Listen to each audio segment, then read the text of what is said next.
महाराजा सूरजमल विश्वविद्यालय भरतपुर के बीए प्रथम वर्ष संस्कृत पाठ्यक्रम में हितोपदेश मित्र लाभ निर्धारित है। कल हमने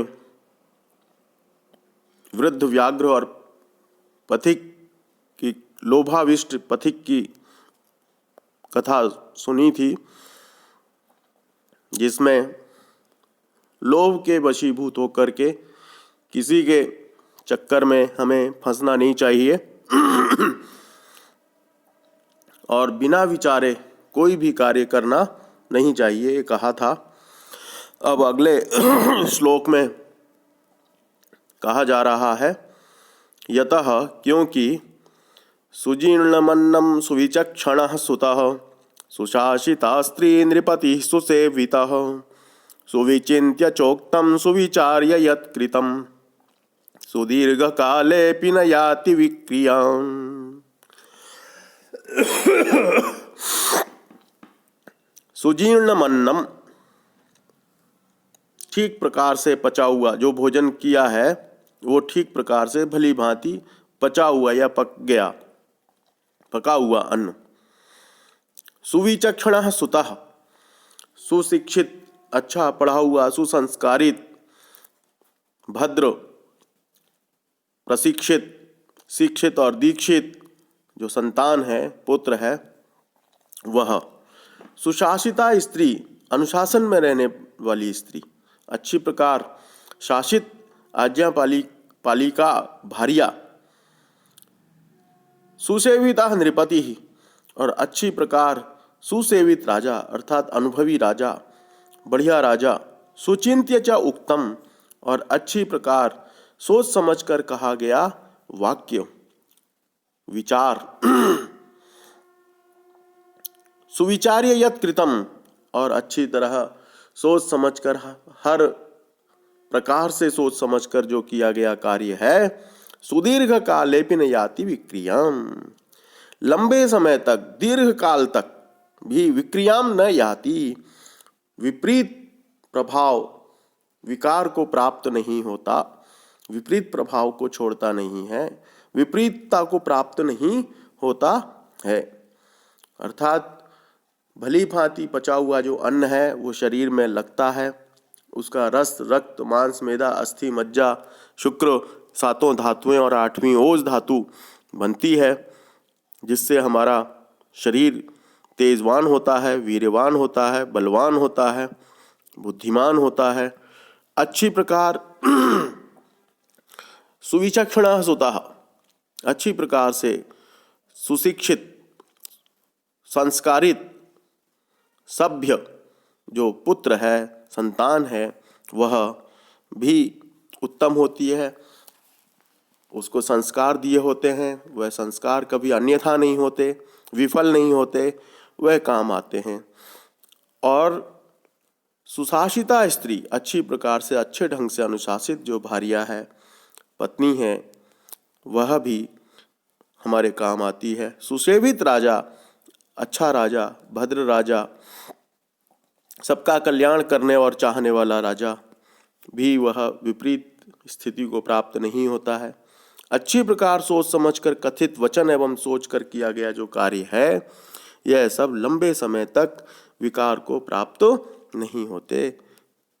एतद् वचनम श्रुत्वा कश्चित् कपोतः सदर्पम आह, इस प्रकार के वचनों को सुनकर कश्चित् कपोतः, उनमें से कोई कबूतर, सदर्पम, बड़े गर्व के साथ बोला, आह किमेवम उच्यते, ऐसे क्यों कहते हो, ऐसा विचार क्यों रखते हो। वृद्धस्य वचनम ग्राह्यम आपत्काले ह्युपस्थिते सर्वत्रैव विचारे च भोजनेप्य प्रवर्तनम। ही आपत्काले, क्योंकि आपत्काले, आपत्ति के समय, विपत्ति के समय, उपस्थित होने पर, वृद्धस्य वचनम ग्राह्यम, वृद्ध के वचनों को ग्रहण करना चाहिए। अर्थात उनका अनुभव उस समय की विपरीत परिस्थितियों को, आपत्ति के काल को बता देती हैं, उसका समाधान कर देती हैं।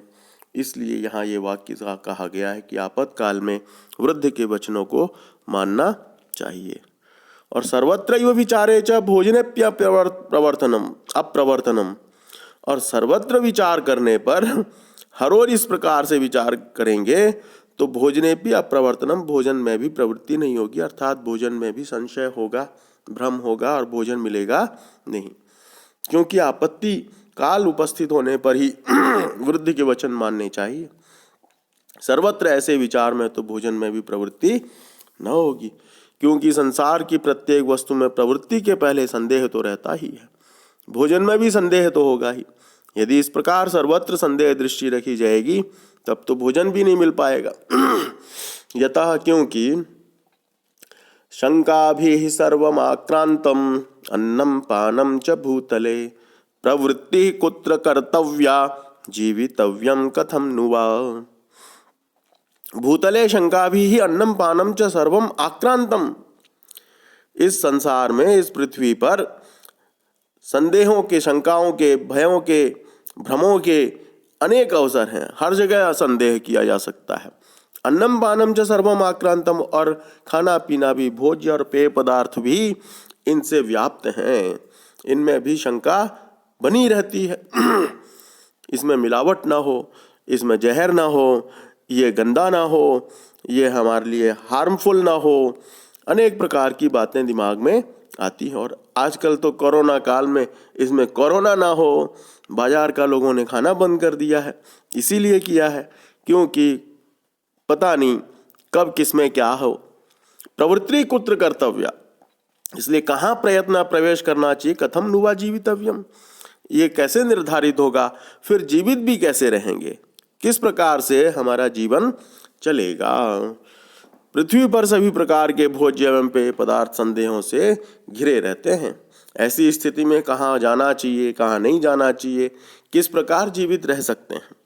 संसार का कोई खाने पीने का पदार्थ संदेह से रहित नहीं है। जब तक उपयोग ना किया जाए तब तक उसमें इष्ट और अनिष्ट का संदेह, भ्रम बना ही रहता है। इस स्थिति में कहाँ हमें प्रयत्न कोशिश करनी चाहिए, कहाँ नहीं करनी चाहिए, ये इस प्रकार से तो जीवन जीना ही कठिन हो जाएगा। तथा चोक्तम, फिर भी कहा है, ईर्षी घृणीत्व संतुष्ट क्रोधनो नित्य शंकितः परभाग्योपजीवी च सडेते दुख भागिनः। ईर्षी, ईर्ष्या करने वाला, दूसरे के ऊंचाई को, दूसरे के अभ्युदय को, दूसरे के उत्कर्ष को जो सहन नहीं कर पाता है उसको ईर्षी कहते हैं, ईर्ष्या करने वाला। घृणी, सब प्रकार से घृणा करने वाला। त्वा संतुष्ट, और किसी में भी संतोष, जितना मिल जाए उसे उसमें संतोष नहीं करता, उसका आनंद नहीं लेता, बल्कि उसे ज्यादा क्यों मिल गया, उसके पास अधिक क्यों है, ये ध्यान में रख करके ही, मन में विचार करके ही वह नित्य दुष्ट असंतुष्ट रहता है। क्रोधनः, क्रोधी व्यक्ति। नित्य शंकितः, और सदैव शंका करने वाला। परभाग्योपजीवी च, और दूसरे के भाग्य पर जीवित रहने वाला। एते, ये छह दुख भाजिनः, ये जिनके पास रहेंगे ये सदैव दुखी रहेंगे, ये कभी सुखी नहीं हो सकते। एतत् श्रुत्वा तंडुलकण लोभेन नभो मंडलात् अवतीर्य सर्वे कपोताः तत्र उपविष्टाः। और जब सबके मन की बात हो और भूख लग रही हो, तब इस प्रकार की बात हो जाए, तब तो सारे लोग उसका समर्थन जल्दी ही कर लेते हैं और उस बात से सहमत हो जाते हैं। इसीलिए बाकी कबूतर भी एतत् श्रुत्वा, इस प्रकार के वाक्यों को सुनकर, तंडुलकण लोभेन, और चावलों के कण के लोभ से, नभो मंडलात् अवतीर्य, आकाश मंडल से, गगन मंडल से नीचे उतरकर, सर्वे कपोताः, सारे कबूतर, तत्र उपविष्टाः, उस जाल के आसपास जो जाल बिछा था और दाने बिछे हुए थे, विकीर्ण थे, वहां पर आकर बैठ गए। सुमहान्त्यपि शास्त्राणि धारयन्तो बहुश्रुता छेत्तारः संशयानांच क्लिश्यन्ते लोभमोहिता।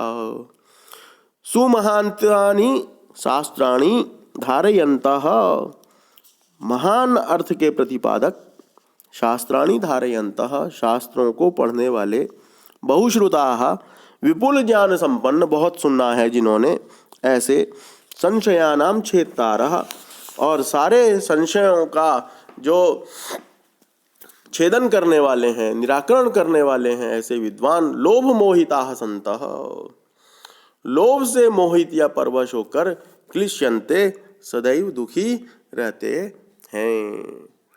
अर्थात कितना भी कोई पढ़ ले, कितना भी कोई शास्त्र पढ़ ले, लेकिन जब तक लोभ से मोहित होगा और लोभ से युक्त होगा, तब तक वह सुखी इस संसार में नहीं हो सकता।